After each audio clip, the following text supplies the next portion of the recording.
another postdoc actually at the University of Hamburg in Germany. And after that, she started basically your career in Denmark as an assistant professor at the University of Aarhus, which is a city about the size of Portland, if I understood this correctly, and is one of 10 major universities in Denmark. But Professor Raja managed to actually get the only endowed chair of archaeology in the entire country. So, and she has other responsibilities in addition to teaching. She has also founded her own center, which is apparently probably still funded by the Novo Nordisk Foundation, a center of the Danish National Research Foundation Center of Excellence for Urban Network Evolutions, and as part of that, she has studied this amazing city, a UNESCO World Heritage Site in the Syrian desert called Palmyre. And unfortunately, I don't think it's safe for us to go there right now. There are probably bullets flying around. But we'll hopefully see a lot of incredible pictures tonight of that site. And Professor Raja is going to tell us something about how this city grew into an amazing kind of crossroads of cultures, including Greek culture, and became that UNESCO World Heritage Site that we're gonna that we see today. So her talk is called Palmyra, cité grecque in a Roman world, and I'm going to have her talk about this in a second. But of course, first I want to welcome you, so please, an applause for Professor Raja.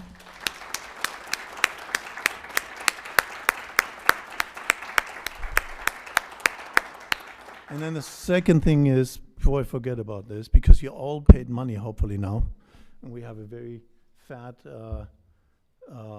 coffee fund now, so we should actually do the usual drawing of these tickets, the raffle tickets. It's not a raffle, it's a riffle. If it was a raffle, we would have to announce the price and all this kind of stuff 2 weeks in advance, which you couldn't do because I didn't have these books 2 weeks in advance. So anyway, we're going to ask the one person who knows nobody else here in the room to actually draw the three winning lottery tickets. So, Professor Raja, would you please?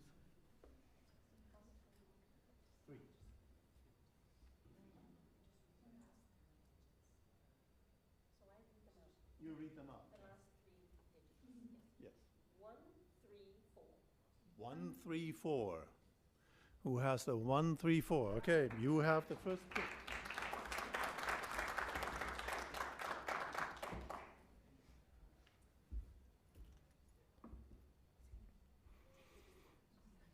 Take a good one. They're all good. This, by the way, also has a lot of ancient law. Just so that you know, it's not all of these have an ancient component. Okay, number 2. Okay, and this is not on purpose, but now I have 1, 3, 5. 1, 3, 5. Who has the 1, 3, 5? I have 1, 3, 5, and I'll pass and let somebody else get it. Okay, good. 1, 4, 7. 1, 4, 7. 1, 4, 7.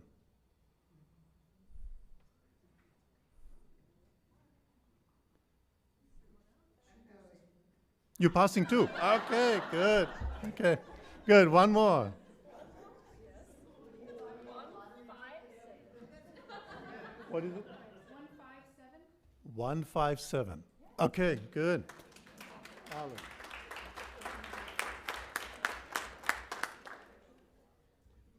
Sure. Okay. One more. 1, 4, 0. 1, 4, 0. Okay, good.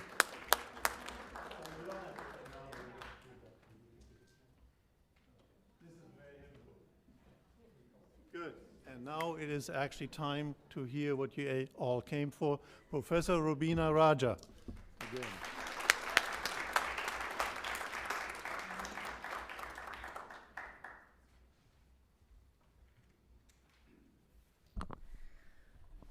Thank you very much for inviting me. It's really a pleasure to be here, although I think Ortwin really convinced me by saying it really was on the way. But I can tell you another story, Ortwin. Once Carl Galinsky asked me to come to Texas Austin from Los Angeles because he said that was really on the way to New York. And I also believed him. So that's my geography for you. Well, it's really a pleasure to be giving the Rumpakis Family Lecture of 2024. And I think I would need my PowerPoint up here, and it was on the screen before, so if we could just get it up again. Or do I have it here? Let's see. There it is. Wonderful. Good, because I'm an archaeologist. Without PowerPoint, nothing works. So usually I speak about the very rich funerary sculptural corpus of Palmyra, which I have collected with a fantastic team at Aarhus University since 2012. And I will not speak about that today because I've been asked to speak on Greek Palmyra, and that doesn't really involve the Roman period portrait habit. You will see some examples, but if you are interested in learning much more about what we did with these 4,000 portraits, you can simply go to the ASOR keynote that I gave in Chicago in November, and that's online, and listen to an hour of portrait studies. So that much for that. And we've also published extensively on these portraits over the last few years. So if you are into more books, you can also go and buy those or look at the ones that are online as well. So the portraits are not the focus of tonight's talk, because when I accepted the invitation for the lecture, my intention was to present and explore the Greek imports and influences in Palmyra, since these are rare and also rarely forefronted in research on Palmyra, a city which is so rich in evidence from the first 3 centuries CE, usually defined as the Roman period, and therefore other materials tend to drown in the plethora of later or earlier evidence. However, bringing the various aspects of influences from the Greek world and the broader Greek cultural koine in the East to the forefront highlights exactly the sorts of challenges and questions which we often have to tackle when working with the centuries immediately preceding Roman rule in the Near East, a period around which numerous debates have evolved over the last decades. After having worked in the Eastern Mediterranean for quite some years now, I firmly believe, in general, that it's time for a re-evaluation of Greek influences in the Near East, and that such an examination would bring new results to the table, since numerous new finds across the regions have been published over the last decades, but have not made it into a synthetic study until now. However, all of these scattered new findings from the region are not a topic of discussion today, but much rather my attention is to use Palmyra as a very tiny case study to ask the question, how Greek was Palmyra, and how did Greek influences persist in the Roman period? And how useful is our often perhaps too strict division between Greek and Roman culture, and how does that influence and hamper the ways in which we speak about cultures in the Eastern Mediterranean? And again, here you see, front pages or covers of some of the most famous books, among those Fergus Miller's books from 1993, who really advocated the cultural amnesia of the Greek East, with the lacune in the evidence after the Hellenistic period, versus Maurice Sartre's book d'Alexandre à Zenobie from 2000, who advocates for a longue durée perspective. To those studies should also be added the more recently, much more archaeologically based book by Kevin Butcher, who's a professor in Warwick, and Nathaniel Andrade, who's at Binghamton, who's focused more on Syrian identity in the ancient world. And I'm not going to rehash all my own opinions on the Roman period city, and that's actually already out there in my 2002 monograph from Oxford University Press, but also really in the very, very recent Oxford Handbook of Palmyra that was just published in January, and where a lot of my colleagues, among those the Sartres, also participated in this project. So you will find all the Roman stuff there. For those of you who need to have refreshed where Palmyra is located, then it's an oasis city in the middle of the Syrian steppe desert, so halfway between the river Euphrates and the Mediterranean. So it took some days to get from one place to the other, heavily relied on the spring, the perennial spring, in the city, but also on cistern water that was kept in the hinterland and in the city for use in the dry spells of the year. Here you see some spectacular views of the city made actually by a Danish photographer, Vinnie Denker, who is most famous for her world-famous photographies of the Eiffel Tower, but she should in fact just be as famous for her Palmyra photographs, and right now we are working on publishing a book together. She did all the UNESCO photography in the 1980s and was also then allowed to do aerial flyovers of the city. And of course many of these monuments do not exist, since a lot of them were destructed or destroyed during the war in Syria, which is to some extent, of course, still ongoing. So a really amazing isolated site in the Syrian desert. It covered around 140 hectares at its largest extent in the Roman period, so in the late 2nd century. And when we talk about Palmyra, we very much think about a city in the middle of the desert. But while the steppe desert looks like this today, we have to imagine that in antiquity it was actually much greener at certain points of the year and could to a large extent be cultivated for at least one harvest. We've done a lot of work within my team on that, and have a quite new article out on food security in Palmyra and population sizes as well. And if you're interested in that, I think you can just Google that, and it's open access as well. Pliny the Elder is the earliest writer to refer to the city using the city's Latinized name Palmyra. The ancient name for the site was Tadmor, and this was probably a word with pre-Semitic roots.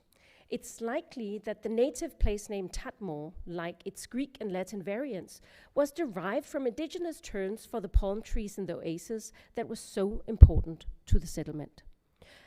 As a named locality, the site had existed for millennia before the region was brought under Roman rule. Remains testify to activity in this area from as long ago as 50,000 BCE during the Middle Paleolithic. More substantial evidence for habitation in the oasis comes from the Neolithic period, dating as far back as the 7th millennium BCE. Some of the earliest human activity in the area can be found east of the city's central spring, the Efka spring, where two wadis, or two rivers, met, and where a tell grew over several millennia to a height of approximately 7 meters. And this was the site, or became the site, of the iconic Temple of Bel, the earliest known phase, dedicated in 32 CE. And it's assumed that it was a central place of worship, and that it also was that even in prehistoric times. The name Tadmor appears in sources that date to the first half of the 2nd millennium BCE already, and several early documents mention people coming from Tadmor, among those on a tablet from Cappadocia, which is in modern Turkey, and 2 other documents in Akkadian that comes from Mari, which is in modern Syria. These written sources go hand in hand with the archaeological evidence from the site, making it clear that there was some sort of known named settlement at the Efka spring in the 2nd millennium BCE. According to the Book of Chronicles in the Old Testament, a Tadmor in the steppe was fortified by King Solomon. However, this is largely understood by historians to be a misinterpretation of a place called Tamar, which meant palm, a city located in Judah, which is mentioned in the first book of Kings as a site at which Solomon undertook building activities. It's therefore very likely that the two Tadmors had nothing to do with each other, and that's a misunderstanding that keeps on popping up, that people equated with the Tadmor in the Old Testament. Nonetheless, the author of the Chronicles seems to have had Tadmor in mind when writing, so Palmyra in mind when writing, and this point suggests that the site was known to people when the Book of Chronicles was being compiled in the 4th, 3rd centuries BCE, so actually in preceding the Hellenistic period and the beginning of the Hellenistic period. We can know little about the extent or nature of this settlement in the 2nd millennium BCE. However, documents written in Mari at this time do refer to Tadmorians being attacked by nomads, which also seem to indicate that Palmyrines themselves were in contrast known as largely settled people. It also suggests that people from Tadmor traveled abroad, and more importantly, that they drew the attention of the king of Mari, potentially indicating that the settlement and its wider surroundings at this time fell under the domination of this city-state. However, while these early sources shed a glimmer of light, both on Tadmor's existence and its sufficient standing to merit reference, they leave no hint that the oasis settlement had at this time become an important node for regional trade. It would seem, therefore, that Tadmor became central to the large-scale organized caravan trade only in the early Roman period. Moreover, and like so many other locations in the Near East, the archaeological sources reveal little about the period from the Late Bronze Age to the end of the Iron Age.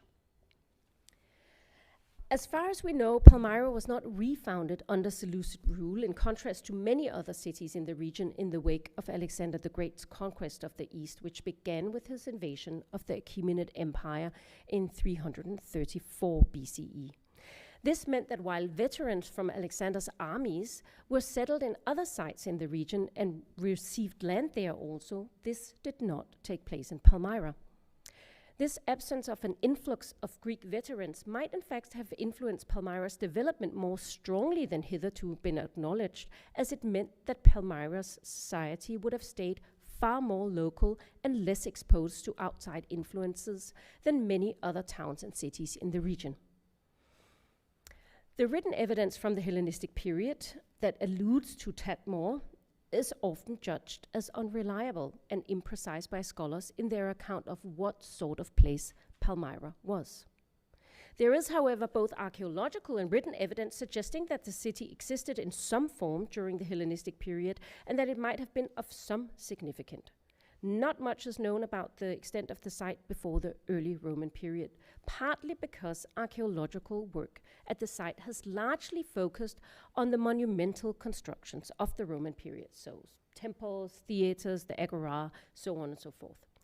What little evidence is available to us comes either from focused attempts at discovering the Hellenistic period or from discoveries that were made during excavations that were in fact aimed at finding other things.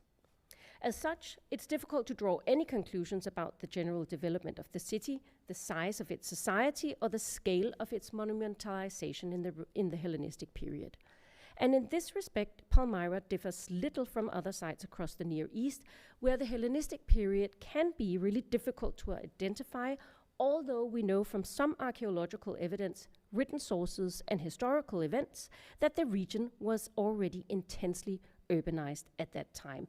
And I'm really struggling with this and will struggle with it the whole weekend before I give the Jerome lectures, because the first lecture on Monday will be only about the Greek and the local urban sites in the Near East. So look out for that book when that's published in 7 years or something like that. That probably won't come out next week. Indeed, the relative lack of Hellenistic material from Eastern sites, Near Eastern sites, has been a key focus of scholarly debate, leading to two schools of thought. The first suggests that the Near East suffered from a type of cultural amnesia with a profound break between the Greek heritage and influences from the East, while the second emphasizes that it's possible to trace a strong cultural continuity in the region. In recent years, before the outbreak of the conflict in Syria, research had revealed further Hellenistic remains in Palmyra, appearing to show some support for the latter argument undermining the theory that adheres to cultural amnesia. Despite extensive research, including geophysics, however, this material still remains scarce. It largely comprises evidence for a water supply, mud brick walls for houses, and an early defense wall made of mud brick, together with small finds such as pottery, glass, and other objects. Although our knowledge about Hellenistic Palmyra thus remains limited, these finds might indicate that the region is richer in Hellenistic finds than hitherto been thought, and it also lends support to the idea of some sort of cultural continuity. So we'll now take a look at these finds, also tracing Greek cultural koine influences into the first 3 centuries CE and speculating about the currents of influences. So as said, little is known about Palmyra in the Hellenistic period. The city does not appear in written sources in that period, but the archaeological evidence makes the presence of the settlement very clear. In the red circles here on the map, the areas where evidence of the Hellenistic settlement has been discovered are marked. 2 inscriptions were found reused in the Temple of Baal, and they indicate that this was an important location within the city. A single burial tomb in the southeast and a communal family tomb in the north of the city may indicate its earlier necropolis, and after test trenches, excavations of the Syrian, German, Austrian team brought to light a Hellenistic period settlement. Only 2 inscriptions are known, both found in the precinct of the Temple of Baal, 1 and 2 marked with blue circles on the plan, and both were found in reuse, so not in their original context. The first was found under the pavement, and the second in the foundations of the building under the niches, and they were already published by Henri Séric, who's really one of the greatest scholars of the Near East from the early 20th century, and he published these in 1939. The first is the more famous one, referring to a king Epiphanes. The epithet was used by several Seleucid kings, but also by kings of Parthia and Commagene. While Séric thought the letters were too late in shape for the inscription to be of Seleucid date and connected the appellation Epiphanes to a Parthian king, Ted Kaiser and Michel Gavlikovsky and other modern scholars propose a connection with one of the Seleucid kings.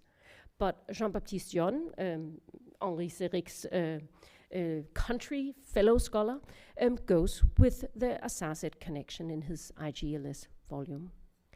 The second fragmentary inscription can be securely dated to the Hellenistic period because of the letter forms, but the type of the inscription, or Dion, the person who's mentioned in the inscription, cannot be identified. Again, there's a divergence between the scholars who prefer to see a Parthian official or a Seleucid one. The so-called Tomb G was excavated by the Japanese archaeological mission in Palmyra in 2001. It's a pit grave with a wooden coffin containing the burial of a man who wore several precious objects. The tomb is dated between 380 and 160 BCE, and the artifacts characterize the man as one of the wealthier classes. The practice of using wooden coffins had been observed across the Hellenistic world from southern Ukraine to Egypt, while the object, which included a seal ring, typical for men of the Hellenistic and also Roman period. The other burial is a complex discovered under the courtyard of the Roman period sanctuary of Baal Shamin, and from the finds, its use is dated to the middle of the 2nd century BCE, while an inscription and a graffito show that the end of its use was in the first half of the 1st century.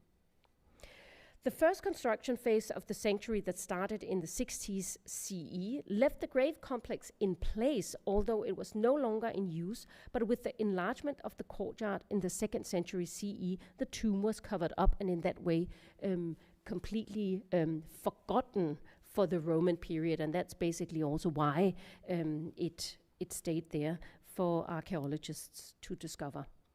So it was found unlooted, and all of the buried bodies were accompanied by grave goods that included perfume bottles, lamps, jewelry, and weapons as well. They had very diverse provenances, and imported objects from east and west were found together with local products. For example, the burials in Loculus III included one lamp whose type is known from Antioch. 4 locally produced lamps that imitated Hellenistic types, and locally produced cups among the finds. They also included objects made of semi-precious stones and a mirror. In Loculus 1, there were 2 burials with skeletal remains. The deposition of the objects showed that a third, the oldest burial, was disturbed and moved to make way for the 2 others in antiquity, so not looted as such. Loculus 3 had 2 burials, but the disturbance in the loculus indicates that there were at least 2 people to be buried, and that there were at least 2 more burials that were disturbed and the skeletons removed before the burial of the last 2 occupants of the loculus. So a reuse of these graves in antiquity. I can say for the Roman period, that is no different. And I'm now just going to diverge into the Roman period, because we know from inscriptions on the graves from the Roman period that Palmyrines would actually sell off parts of their family graves. So we have legal texts that are inscribed on the entrances to the tombs saying, you can take out 24 of my family members and you can put in 30 new of your own ones, but you are just not allowed to touch my aunt over there. So there was a certain form of pragmatism around how you would trade with your graves, and we are still trying to understand how that really worked. But since these documents were actually inscribed on the graves and probably kept in the city archives, this was a practice that was instituted quite broadly, at least at a certain point in the Roman period. So even though the Hellenistic period settlement area has been identified through trenches and excavations, the architectural remains from the period are few. Schmidt-Collinet and Al-Assad, who led the Syrian, German, Austrian team in the excavations south of the wall of Diocletian, identified several structures through the use of magnetometry and focused on 2 areas. The first test trench revealed a section of the street and of houses showing continuous occupation from the Hellenistic period until their destruction in the end of the 3rd century CE, when Palmyra was sacked by a Roman legion under the Emperor Aurelian. A well that was dug in the first half of the 2nd century BCE was excavated at the north end of the trench. Slightly later is the clay pipe by the well. Remains of a 3rd century BCE wall and floors were found under the main street, while the earliest phases of the rooms 1 and 2 can be dated to the late 2nd century BCE. And a second phase from the first half of the 1st century BCE can also be identified. All other remains date from the Augustan period, but it's very interesting because Schmidt-Collinet sold this publication on the title Die Hellenistische Stadt, so the Hellenistic city of Palmyra, and everybody bought the book, and most of the stuff is from the Roman period. But that's how you create a bestseller, I think. So that was probably very clever. The pottery shirt from the test trench 1 show a mixture of imports and local wear. So while Athenian and black and red glazed wares from Antioch and the Levant were imported in the 2nd century BCE, from the 2nd century BCE onwards, imports were actually predominantly from South Mesopotamia in that trench. And that's interesting because there seems to be a shift in the later Hellenistic period that Greek imports almost go away and they turn towards Mesopotamia. That says something about trade routes. The presence of locally produced pottery also increased in the 2nd century BCE, which says something about the growth of the local society. And actually, yes, we have done on that table, you see up there, me and my team, the first entire count of the different kinds of pottery from the Hellenistic period in Palmyra. So that's an important graph up there. The second test excavation revealed a house with a courtyard. The remains of the earlier phases of the house are limited in the east and south areas, and the house was heavily reconstructed in the early imperial period, and you can see that the green phases are the imperial phases on the plan. In the courtyard house, imported ware is more predominant in the first building phase, and from the second half of the 1st century BCE, imports from Mesopotamia are again more affluent. Like in the pottery from Test Trench 1, imported pottery is mostly fine pottery, while local products were used for cooking and storage as well as serving. One exception is the category of small Hellenistic amphorae that were imported from Phoenicia. All other amphorae fragments found date from the Roman period. So again, small Hellenistic amphorae tell us something about things that were traded from west inland to the oasis in this period as well.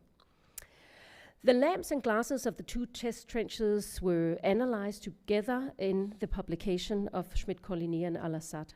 And of the 142 fragments of lamps, most of which were produced in Palmyra itself, only one can be dated to the Hellenistic period.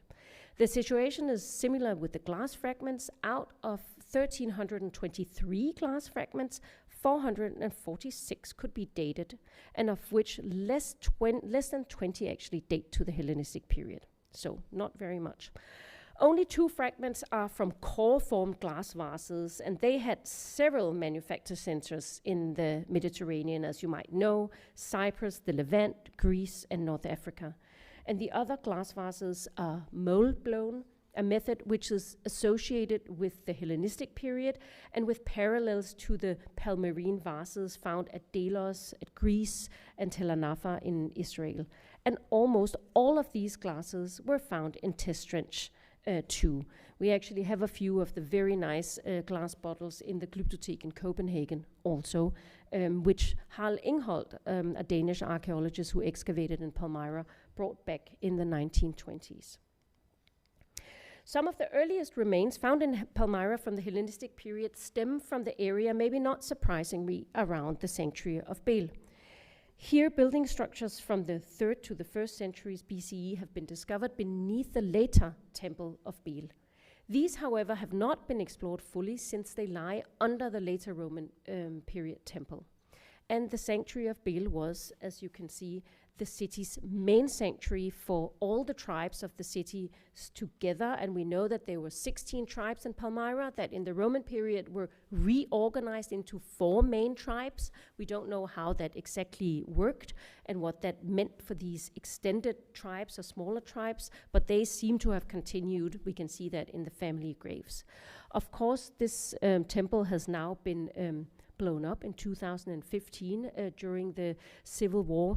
One needs to think about the fact that large parts of it was already reconstructed. And another thing, I should have put a slide in on there, in there of that, is that until the French began to dig in Palmyra in the early 20th century, this is where the whole modern population lived. So the French deconstructed the entire village in Palmyra and moved all the local families, 400 families, outside of the temple precinct, made them deconstruct their own houses so that they could get the Roman period temple back to its Roman period glory, as they say in their report. But that's another talk for decolonization of archaeology. So the temple's architecture has been studied in detail by Céric, Amy, and Will. Sculptural, architectural, and epigraphic fragments that belong to the earlier Hellenistic phases of the temple have all been found in the area around the later Roman temple. Such finds suggest that the earlier underlying structure or structures were demolished before the Roman temple was constructed. Recently, further remains dating to this earlier period have been published. 3 columns to the east of the temple might have belonged to a much larger building that has been interpreted as a Hellenistic banqueting hall based on their relatively low location in relation to the Roman period remains. The earliest Roman period phase of the Baal temple seems to have been contemporary, not surprisingly again, with Palmyra's incorporation into the Roman province of Syria in 1819 CE. And this corresponds well with the general picture that we can construct of a city increasing in prosperity and with a keen interest in integrating itself into the Roman Empire. And they did have a keen interest in that, since they came to be exactly at a pivotal nodal point and basically controlled all caravan trade through the desert for almost 3 centuries. Interestingly enough, and that's not my observation, that has been observed by many earlier, the plan of the Temple of Baal references directly the plan of the Temple of Artemis at Magnesia by Hermogenes, but adapted to local conditions. So we actually have a Greek temple plan that's sort of imported, used in this local temple. But there are also very local traits. The roof is crowned by merlons. The doors open on the long side, which you would not get in a Greek temple. And there are 2 chambers inside the cellar, and the beams of the peristyle were carved. So the first large-scale monumentalization in the city is traceable to the mid-1st century BCE. The excavations of what Schmidt-Collinet calls the Hellenistic Quarter already show how in the Augustan period the building with clay walls and floors were replaced by stone buildings. And that's also when the first quarries around the city, that has more than 13 quarries around it, were opened, some of them at least. In the temple of Bela Consul was found reused in the Temenos wall, and it has the oldest dated inscription in Palmyrene Aramaic, dating from 44 BCE, and that's the inscription up here that tells us about Tesri in the year 269, and the priest of Bel that set up a statue for Garimai, son of Nabutzabat, who is of the tribe Bene Kanebo, which is one of the famous Palmyrene tribes. But despite the fact that we have some of these Latin inscriptions also, or this is the earliest Latin inscription actually from 18 to 19, and that shows the already Roman military influence in Palmyra. So this is a dedication by Minucius Rufus, who was a legatus of the Legio X Fretensis, and that is on a cornice of a base that was found reused in a late antique wall closing off the south chamber of the temple. So the base carried statues of Tiberius and Drusus and Germanicus, so members of the early imperial family. And even though the inscription is not dated, the setting up of the statues makes most sense if it took place during Germanicus' travels in the east. Germanicus' activities in Palmyra are also attested in 2 other inscriptions. The first is a caravan inscription from 1819 CE mentioning Alexandros of Palmyra, who was sent on an envoy by Germanicus himself to Spassinocarax and Emesa. So Spassinocarax is further east and Emesa is a little bit northwest. And in the copy of his tax legislations preserved also in the very famous tax tariff of 137 CE. But despite that, the high number of Greek and Palmyrene Aramaic inscriptions used in the public sphere reveals that culturally Palmyra remained influenced by Greek culture through the Seleucid heritage, like much of the Near East. And here you see a count of the language used in the public inscriptions. So we have 223 Greek inscriptions from the public sphere. They are published by Jean-Baptiste John. We have 119 bilingual, so Greek and Palmyrene Aramaic, compared to only 26 in Latin, 8 trilingual, 1 in Latin and 1 in Greek, and 1 in Latin and Palmyrene Aramaic. So that's an interesting divide. But one should also underline that Palmyra is the city in the east with the most Greek inscriptions at all. It's also been called by Ted Kaiser, one of my good colleagues and friends, the only bilingual city in the Near East. Well, they were very choosy with their bilingualism because in the funerary sphere, as you'll see in a moment, they almost did not use Greek or Latin.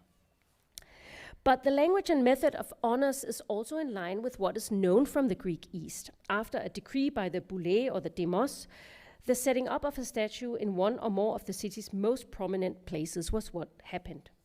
In this example, you see here from 171, Yahibola is honored with numerous statues in the Caesarean, so the imperial temple, the sanctuary of Bel, and possibly also in the sanctuary of Baal Shamin, near which this inscription was discovered.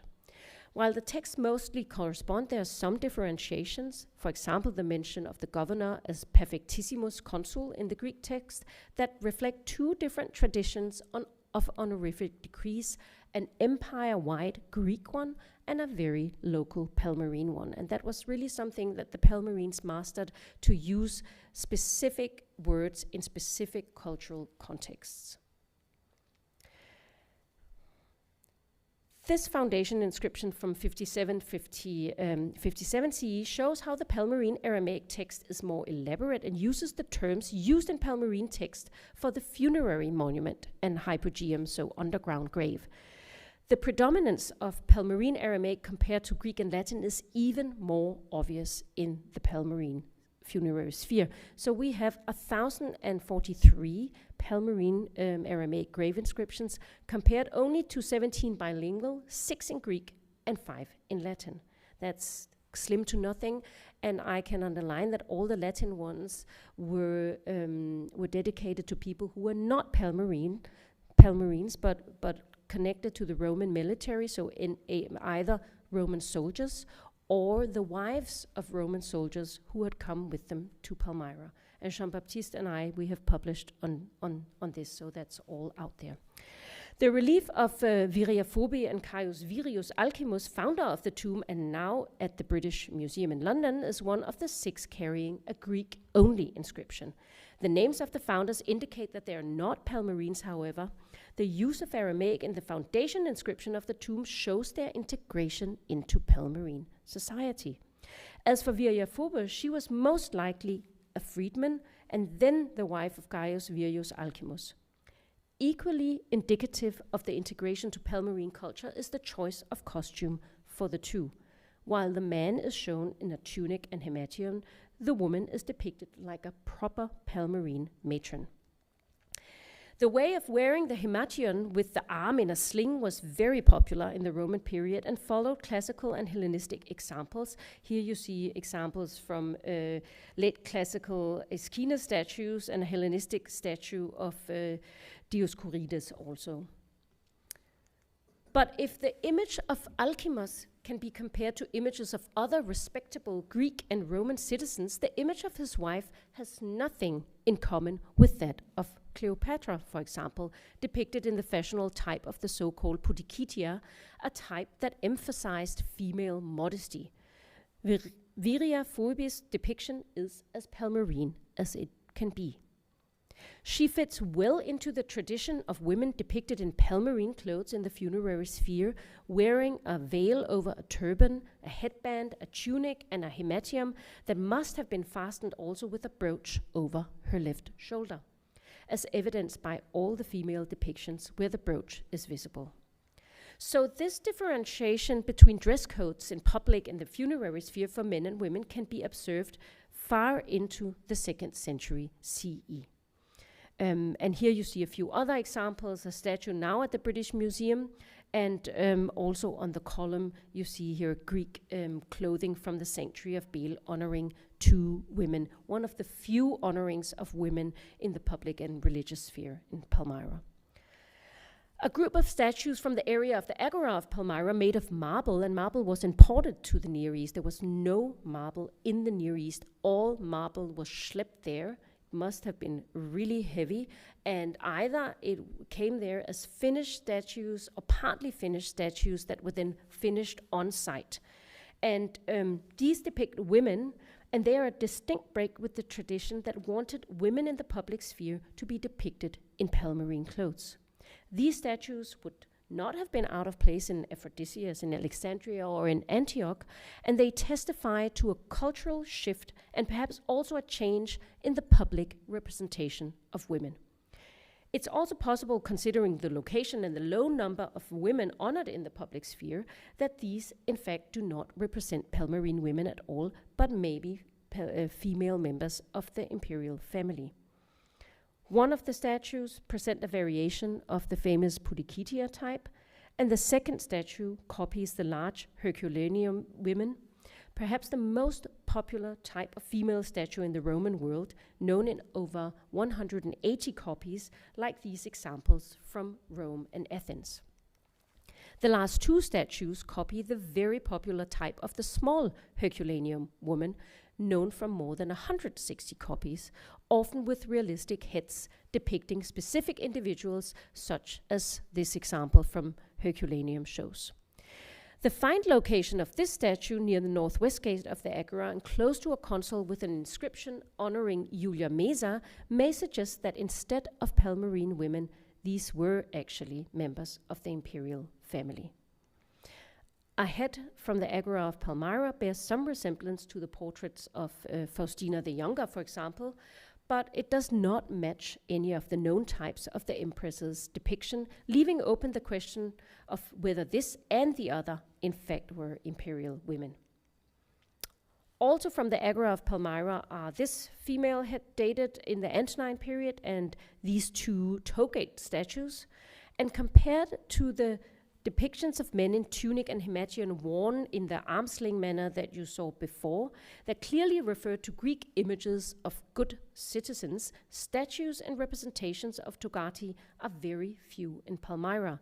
There are actually only 8 known portraits, and these are 2 of them, and again imported marble statues. 3 of the 8 known togati are depicted in this sarcophagus, and it's possible that at least 2 refer to the same individual that shows twice on his sarcophagus, because it's such a nice sarcophagus that he wanted to make sure that everybody knew that he had that made for him. The other 3 Palmyrene togati have diverse provenances and therefore also diverse functions. One comes from an honorific representation, one on the sarcophagus is commemorative, and one from the baths are either honorific or decorative. But even rarer than the representations of togati in Palmyra are imported Attic sarcophagi. 4 fragments from 4 different Attic sarcophagi have been found in Palmyra, and they come from 4 different monuments, and we can see that on the style. So these were made in Attic marble and imported entirely finished from Attica to Palmyra, and this must really have been monuments that belonged to the upper elite of Palmyra. I just, together with one of my assistant professors, published a 2-volume monograph last year on the 800 sarcophagi, limestone sarcophagi from Palmyra. And when you hold that large corpus up against what is there of imported marble sarcophagi, you get an impression of how rare they actually were. But before leaving the funerary sphere and that of public honorific portraits, it's worth mentioning the 2 fragments of a cuirass statue from Palmyra. The larger fragment has been dated in the Hadrianic Antonine period, and it's made of Dicymaion marble. The figure is wearing a Hellenistic-style cuirass, which imitates a human torso and can be distinguished from the lamellar strip armor worn by Palmyrene deities, and that's known from Near East examples from the 8th century BCE, as early as that. It was found at the baths of Diocletian, and so its original context has been lost. Also lost is the possibility of hypothesizing which emperor the figure might have been. It's been suggested, of course, that it was an emperor, but the cuirass is entirely undecorated, which then makes it less likely. It could have been a general, similar to the Getty statue not too far from here, that possibly represents Domitian's general Vilius Rufus rather than an emperor. More evidence of Greek influences and imports can be seen in the religious and the domestic sphere, as well as in objects whose function joins the decorative with the very symbolic. Perhaps the most famous of these is the statue of Athena, or Alat. Its original location is not known. It's made in Pentelic marble and was imported to Palmyra in order to be set up in one of the public or religious buildings of the city, perhaps the theater.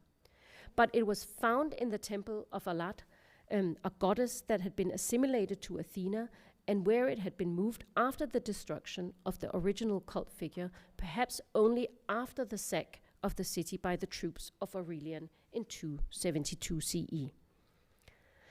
The statue was made in the Antonine period, and a fragment in the Athenian agora shows that the Palmyra statue replicated a very well-known Athenian type that was identified as that of the temple of Ares in the Athenian agora, which most of you probably will know, made by Lukos. The head, however, echoes that of Athena Parthenos, and that is actually the now late Andrew Stewart, who in a very good article in Hesperia some years ago showed that it was a combined Athena type and not one of the normal types. And here are the reconstructions of how they could have been set up. On the one side, the one done by Michel Gavlikovsky, and the later one done by Andrew Stewart. And I would guess that we would have to go with Andrew Stewart's reconstruction, since he really was an expert on Greek sculpture, and it's an extremely clever reconstruction that he did, and clever study of the statue. From near the temple of Nabu comes this relief you see up here that shows a seated goddess next to a goddess with a mural crown. The seated goddess is only identified by an inscription that refers to her as the good goddess. The mural crown makes the identification of the other figure as the Tyche of Palmyra. Another relief from the temple of Gade at Dura Europos repeats the detail of the Tyche stepping on a person as well as the mural crown, and both combine Greek and local Palmyrene iconographic details. And you'll all know, well, the famous seated Tyche from Antioch that puts her foot on the river. It's of course interesting that the Palmyrene Gade Tyche also puts her foot on the river when there is no river in Palmyra, but only a spring. So clearly taking over of this very famous Antiochian Greek image or iconographic motif. Also in the very fascinating banqueting tesserae, and I could talk a whole evening about those, but I won't, because I'll be coming to an end soon. But we have these amazing small clay bullae from Palmyra, which functioned as entrance tickets to religious banquets. And how do we know that? We know that because they were found in a drain, most of them in the banqueting hall in the sanctuary of Baal. So made in series of around 125 and then handed out to people, we don't know how. And they had various seal impressions and inscriptions and so on and so forth. And they are actually our richest source to the religious life of Palmyra. And I've written a lot about it, so you can just go and check some of my articles. But why they are so important for Greek motifs is that the people, the men who paid for the banquets, would imprint their signet seals on these clay bullae. So they are also the richest source to how glyptics looked in Palmyra. We have no stones left from Palmyra. They have all been robbed or gone lost or whatever, but we have the negatives on these banqueting tickets. And here, for example, you see a seated Tyche, and I just show you a few other examples. On the lower one, you actually have a standing Apollo in the middle, and here you have a variety of Greek mythological scenes, so a reclining Dionysus, Europe on the bull, a bull's head, and well, these are just maybe a little bit better impressions of those. You have Medusa heads in local styles, and seated gods in Greek poses carrying victories, for example. More than 1,300 different types of these tesserae exist. Some of them have Greek inscriptions actually as well, which is surprising now that we know that there are not that many. That gives us Greek male names, so Greek style names of Palmyrene priests who sponsored these banquets, most likely, and sometimes deity names. Just to show you the diversity and the very different quality that these comes in. And well, there's a lot of work to do on these, but we are bringing out a corpus within the next half year of all these more than 1,300 types now. So yes. And well, here is a division, and I just wanted to show you the graph of all these different seal impressions divided on what sort of figures, deities, animals, mythological figures, so on and so forth. Yes, Greek style gods, and of course many Athenas on these as well. They simply, as said, reflect glyptic traditions that were circulating in Palmyra, and which was most likely semi-precious stone imported from other places, not carved in Palmyra, but carved in other places in the West and imported to Palmyra. So less well known are these marble statues which represent Greek deities and other mythological figures. Of these, the head of Athena and the fragment of the foot of Aphrodite, which probably is what was called a Valentini type, were found at the sanctuary of Alat.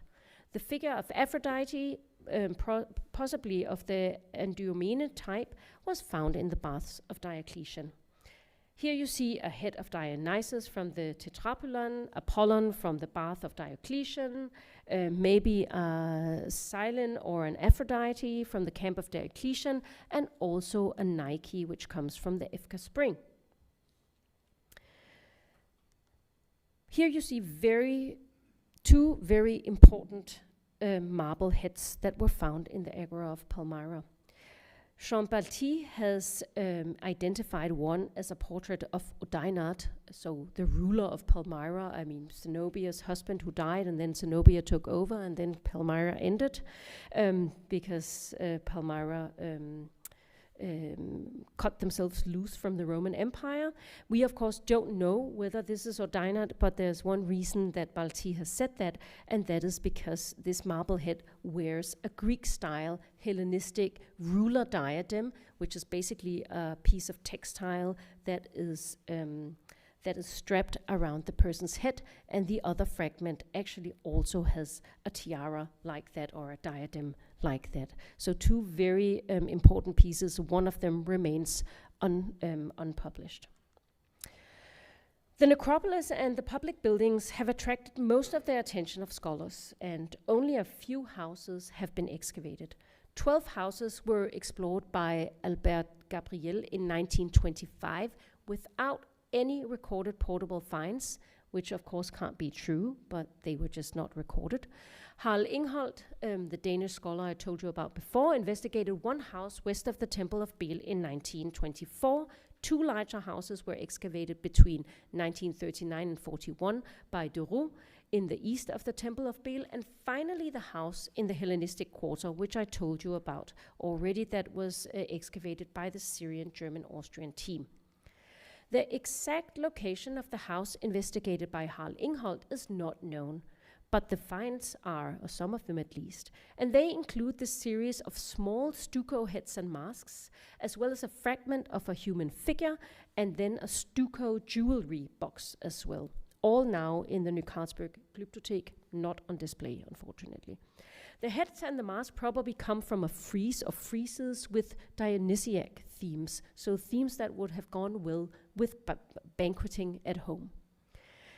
The excavation of the house in Test Trench 2 in the Hellenistic Quarter reveals similar heads and masks, so we have to assume that there was a workshop in Palmyra actually making these.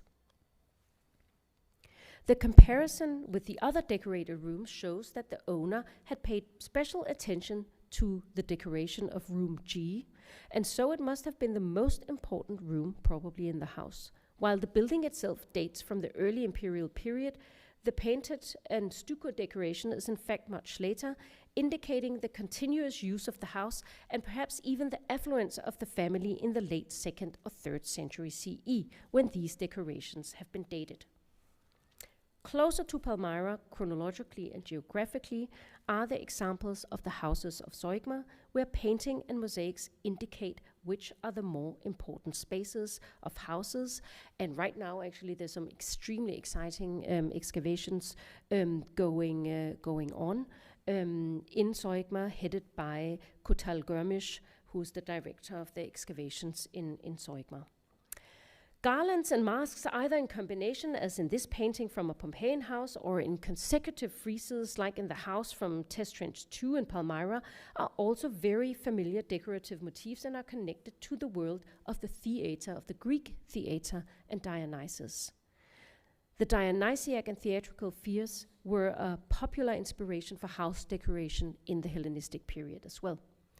With their choices of motifs from the theatre, the use of garlands, and the popular monumental style of paintings of the later 2nd or 3rd century CE, the owners of this house show their participation and knowledge of empire-wide trends that have their firm roots in classical Greece and also early imperial Rome. The houses that were excavated between 1939 and 41 date from the 3rd century, and not only are they two of the rare excavated houses in Palmyra, but they also preserved their mosaics flaws. Both houses were destroyed by a fire in antiquity. So the house takes its name from the mosaic depicting the culmination of the beauty context between Cassiopeia and the Nereids, with the queen revealing herself and displaying all her beauty as she wins. The myth has been connected to Longinus' Neoplatonic philosophy, and it's well known that Longinus was actually at court in Palmyra during the reign of Zenobia, and so some people have suggested that this mosaic, as well as the house of Achilles, show the freedom of the soul from material bonds and its elevation to the stars, just like Cassiopeia became an star constellation. Below the mosaic with the myth of Cassiopeia is a mosaic with a centaur, which also symbolizes the battle of the soul against the material world. While a Neoplatonic interpretation of the mosaics has its appeal, mythological themes were a staple of mosaicists, sculptors, and painters in the Greco-Roman world. Centaurs appear in various guises, and you know some of the most famous ones, of course, from the Parthenon frieze, and their interpretation is not always the same. While a theme seems to be that of barbarism defeated by Greek culture, the centaurs could also be representing passions or emotions against reason, and so on. Furthermore, in addition to the good centaur Chiron, who probably appears for the first time in Greek figurative art at Lefkandi in Greece, centaurs appear with their families. The best example is in this mosaic that you see here from Hadrian's villa. A mosaic showing the same contest between Cassiopeia and the Nereids is at the house of Apion in Paphos. There, it's surrounded by mosaics showing the Leda, showing Leda and the swan, the birth and epiphany of Dionysus, and also the judgment of Marsyas. The mixture of different myths in the Paphos mosaic may speak against a philosophical interpretation of the Palmyra mosaic and reinforce the idea that myths were used as signs of erudition and culture and formed rather talking points during discussions rather than actually alluding to Neoplatonical ideals. Unlike the myth of Cassiopeia that was not widely depicted, the legend of Achilles at Skyros was a very popular one. The example from the house of Achilles in Palmyra contains all the necessary elements of the myth. Odysseus, Achilles in disguise, Deidamia trying to persuade him to stay in Skyros, and Diomedes. It too has been connected to Neoplatonism and the soul's struggle against the material world, but then again, it's one of the most popular mosaic themes of the Roman period and could therefore have multiple interpretations. And here you just see a few comparative examples. The other mosaic subjects from the house of Achilles also resist a neat philosophical interpretation. Two more mosaics were discovered in a hall, possibly a meeting or a banqueting hall in 2003 by the mission led by Michel Gavlikovsky. And here you see Bellerophon, while the second one depicts a hunter killing tigers. And according to Gavlikovsky, Bellerophon represents Odainat and the hunter, his son Herodianos, while the chimera and the tigers represent their Persian enemies. So mixtures of Greek and Palmyrene iconography. But all mosaics here that we've looked at, and these are almost all that are in Palmyra, or have been found in Palmyra, show strong influence and continuity in the use of Greek mythological scenes. The other evidence of Greek mythological scenes come from wall paintings in graves. The hypogeum of the three brothers created in the first half of the 2nd century CE is famous for the exedra directly facing the door. On the walls between the bays, with niches for burials and locally, there are victories holding up portraits, a motive that we in fact know much better or much more often from sarcophagi, Roman period sarcophagi. Over the arch of the niches of the side wall, there's a painting showing Achilles at Skyros. The subject is again better known from sarcophagi, and when considering its popularity in domestic contexts, it probably was a motif that could carry many various meanings. In the ceiling of the painted exector was a depiction of the abduction of Ganymedes. And I should say that this grave had just been restored by the French before the Civil War broke out, and the first thing that happened was that all the frescoes was painted over in white, so it doesn't exist anymore, and they had spent years on this. It was the Danish archaeologist Harald Ingholt who had excavated in the 1920s. But another painting from a hypogeum in the southwest necropolis, excavated by Harald Ingholt as well, shows a reclining Dionysus. And that is a popular motif for the god that appears in numerous examples. Here you see two random ones from classical Greece and Roman period Antioch, but there are simply just too many to choose from. And this motif, of course, also reminds us of the reclining Dionysus on one of the banqueting tesserae, so again, connecting Greek banqueting culture with religious banqueting in Palmyra. So to sum up, this was a brief, but maybe already too long, tour de force through Greek culture as adapted in Palmyra over the centuries, through which the local society with a very strong local identity, and that is a topic for another talk, was in touch with and under influence of different cultures, among these influences from the West. So I've here brought a variety of Greek influences in Palmyra to the forefront and asked the question, how Greek was Palmyra, and how did Greek influences persist even in the Roman period? And how useful is our often perhaps too strict division between Greek and Roman culture, and how does that influence and hamper the ways in which we speak about cultures in the Eastern Mediterranean?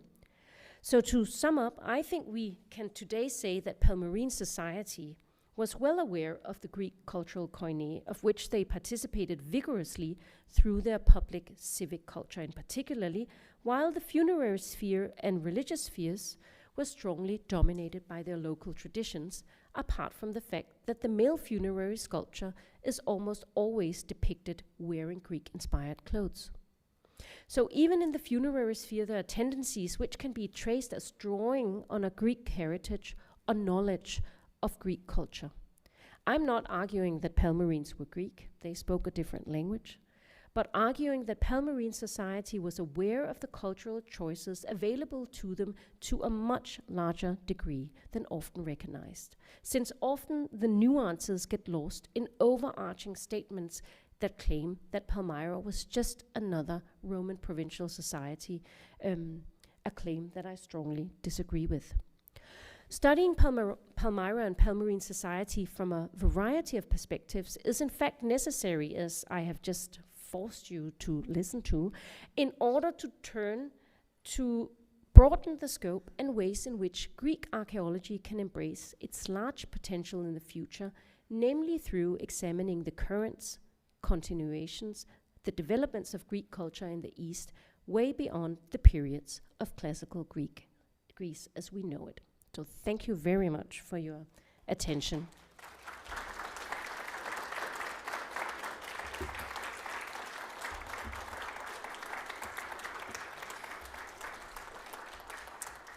And I have put also up here the names of my collaborators and my employees in this project, because they're the ones who are sitting at home, or they're hopefully sleeping right now, but they should have a lot of the honor for all the data that has been pulled together over the last many years in the project as well.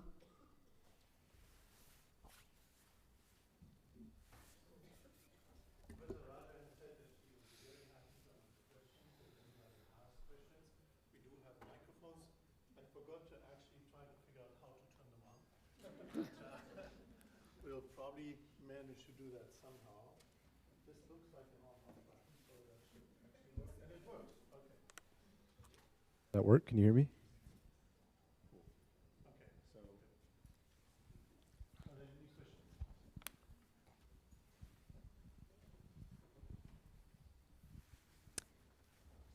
Professor Raja. So my question is about the word Greek. I'm sure that's not a monolithic idea. So when you say Greek or Greece, what do you mean? Yeah. I'm sure there's a conglomeration or influences from other indigenous people. So I'm just curious about your interpretation. Yeah. I want to say, come to my Jerome lecture on on Monday and listen to that part. So I have one of my sort of problems with the way that we do classical archaeology is that we either do Greek or we do Roman archaeology. And that has always bothered me because there's so much that's not one or the other.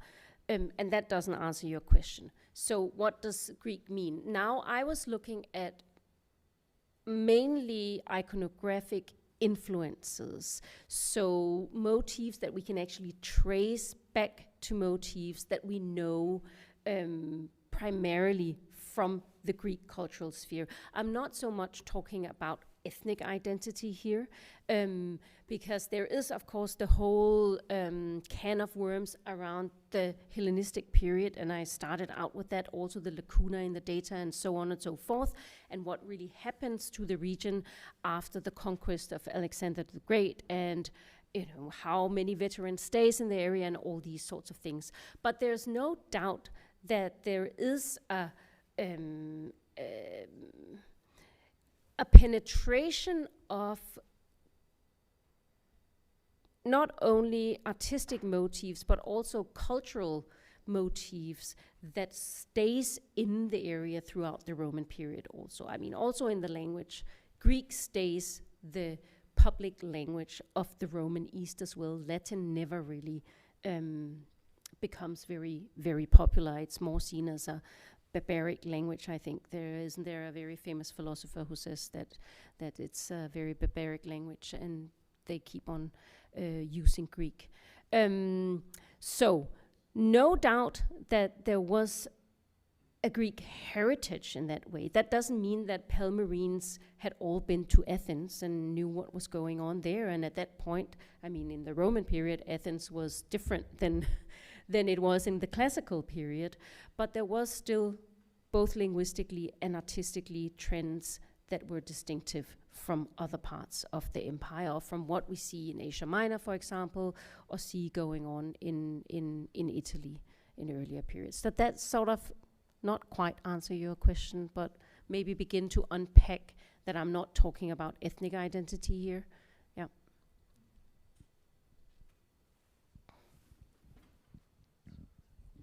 Do we have any idea what these myths, Greek myths, meant to the Palmyrines? Because they didn't grow up in that culture, so they may have just completely reshaped what it meant to them. Yeah, that is a very good question as well. I mean, one can wonder why this scene with Achilles is in a grave, for example. I mean, but that could, of course, be because graves could be associated with dining rituals as well. The problem is, of course, that we don't have very many texts from Palmyre. We have the inscriptions, but we don't have inscriptions that tell us about myths at all. What I think is very distinctive is that wall painting and mosaics show imported motifs, whereas the portrait habit, the locally produced portraits, stay entirely local in their style. But obviously, there was again a repertoire of motifs circulating in the city and the region. And I mean, some of the comparative material I showed you is sort of first step, I think, to get on with this, namely comparing what do other places do.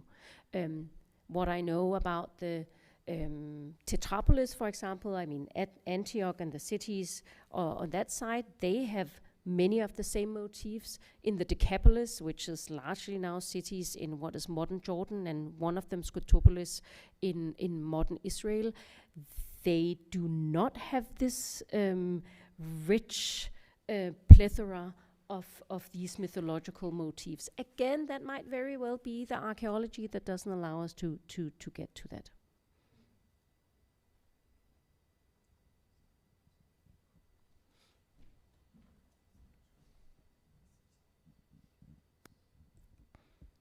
this is an easy question. I was interested in the tesserae, and I know you had information about size on the slides, but it was going by so quickly and I was listening. Are they about the size of a coin? They are 2 by 2, the largest of, so 2 by 2 centimeters. I mean, so really small and hand molded with carved, molds that were only used for one single series and very finely carved. They even hold inscriptions. Oh, now I'm going to give that talk. Inscriptions giving us the names, sometimes the date of the banquet, names of the people who actually sponsored the banquets, and to which deity the banquets were dedicated. So, they are a fantastic and very overlooked source to the religious life of Palmyra. Absolutely fascinating. Yeah.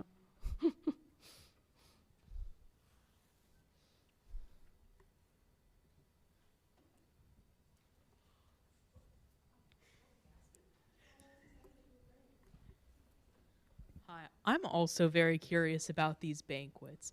So were these banquets largely something that were kind of reserved for the upper classes, or was it more of like, because that sounds like a very intensive process, so was it kind of a class thing? That is a very good question. There is one find which is interpreted as an entire series.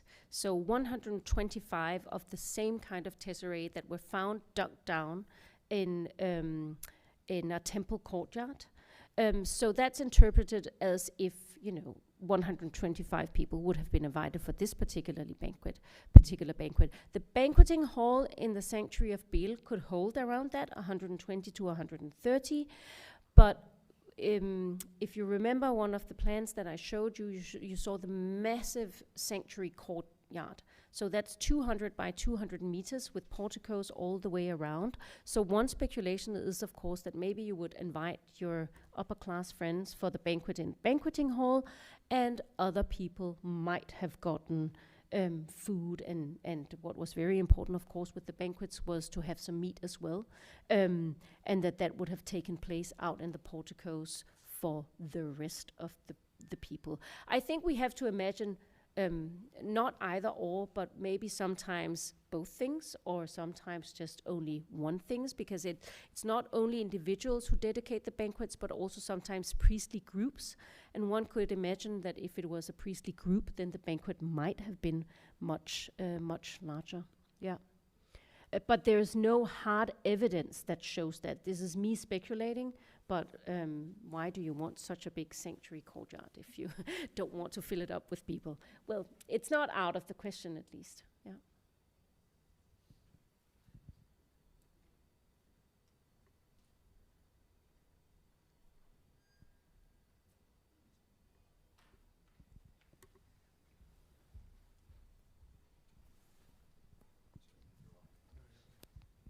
Thank you, Dr. Raja, for the lecture.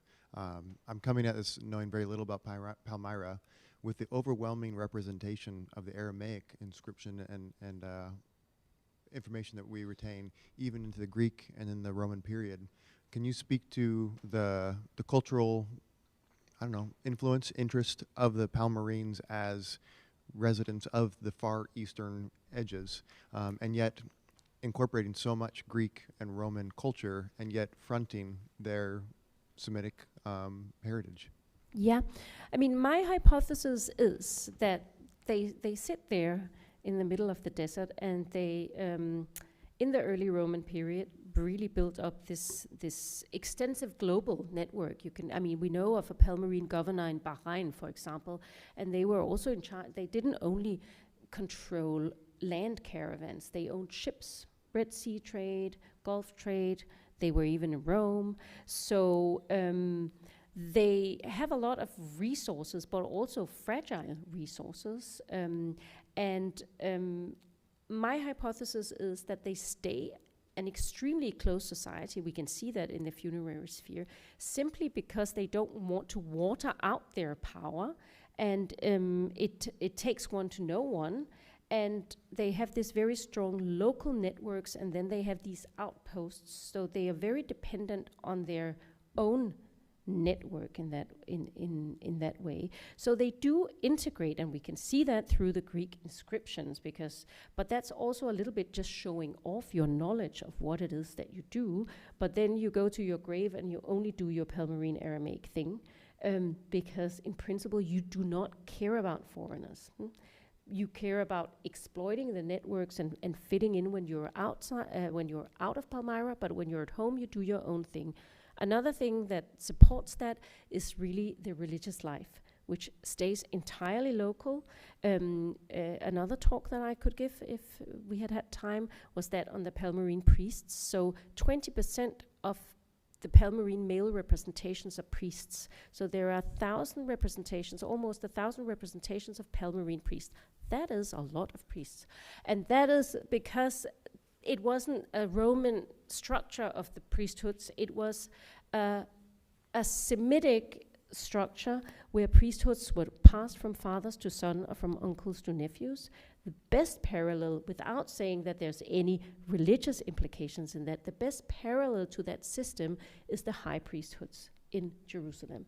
So a very local Aramaic tradition. Yeah. So religion was not taken out of Palmyra. It stayed at home. I mean, we have a few altars in Rome, and we have a little bit of Dura Europas, but it was really tied to the sanctuaries at home mainly.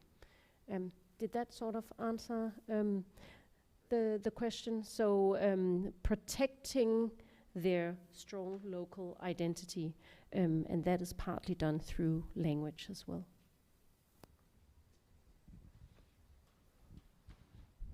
Just to follow up on that, given the fact that the Roman Empire didn't extend much to the east from where Palmyra would have been, would the fact that they were considered to be maybe a border territory in the Roman period have some influence on the resurgence of Semitic identity?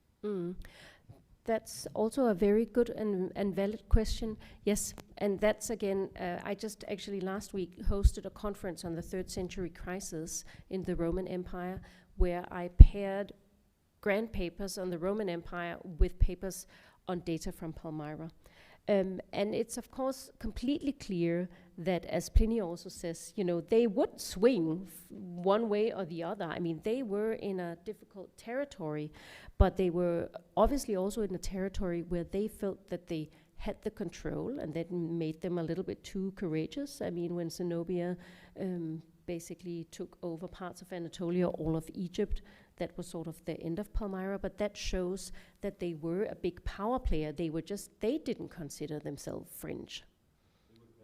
Yeah, yeah, absolutely, and we know that from inscriptions as well, and of course we also see that heavily reflected in for example, the clothing styles, where they in banqueting scenes always wear Parthian clothes, for example.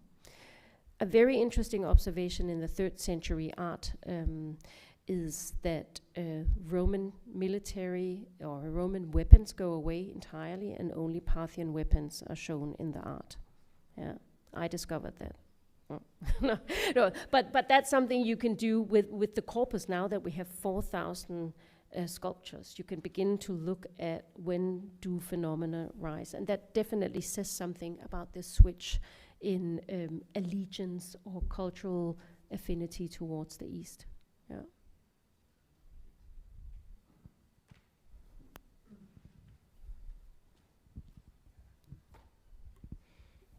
Maybe one last question that brings us back to the Greek influence. How do you explain that the women on those Palmyrene tomb sculptures are portrayed in Palmyrene dress, whereas the men wear Greek stuff? I guess a very obvious way of interpreting that would be that women stay much more conservative in expressions. For example, we don't know, there are no female priests in Palmyra. There are not very many public statues. We know that women could own land, because some women also would found tombs, but very, very few. So there's quite a noticeable conservatism in the way that women are portrayed. And then I could do the whole talk on the outlier phenomena that also exists, but mainly it stays extremely family bound and to tribes. So women would also take the names of their husbands' tribe when they married into tribes, and then be buried in their graves instead of in their family graves or their father's grave, for example. So I think that's something that sort of underlines. And then I again think this desert city phenomenon, when you think about it, I mean, think about the social control that goes on in a city like that.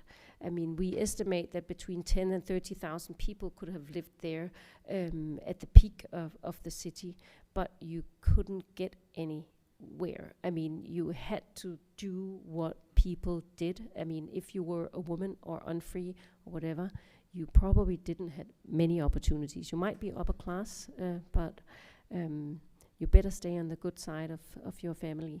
Yeah.